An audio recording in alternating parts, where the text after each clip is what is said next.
Earlier today, Chinese state media announced that the government would establish a list of what it called unreliable entities based on whether they obey market rules, violate contracts, cut off supply for non-commercial reasons, and generally damage the interests of Chinese companies. Welcome now from Hong Kong, Enda Curran, Bloomberg Chief Asia Economics Correspondent. So, Enda, as you know, you were the first person I called when this crossed the wire to try to explain what's going on. What do we know? Because as I understand, we don't know it all yet.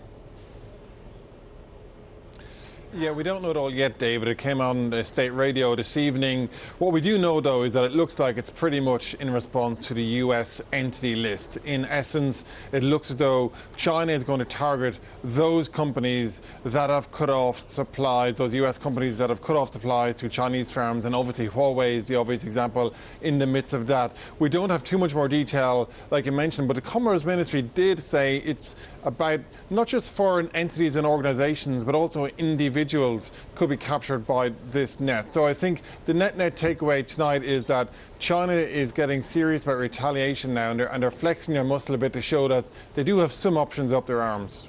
So do we have any sense about the appetite, the stomach of the Chinese government really to go to trade war, I think we have to call it that at this point, with the United States? They've got their own issues back in China.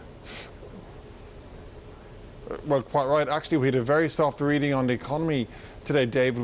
We had PMI back in contractionary territory, much weaker than expected, weakness on the new orders index, weakness on the employment side of things, and of course other data is also pointing to a weakening Chinese economy. Now, when you have a weak economy and you're talking about targeting American and foreign companies who are bringing investment into your economy, that's not a great mix. So there's certainly a hawkish dent coming from the state media in China. They're making it very clear that China is digging deep on this one, but there are those who also say economic reality will dictate China probably wants a deal, and for political reasons the US will want a deal too, and that's why some economists are still saying at some point in the months ahead the two sides will come together.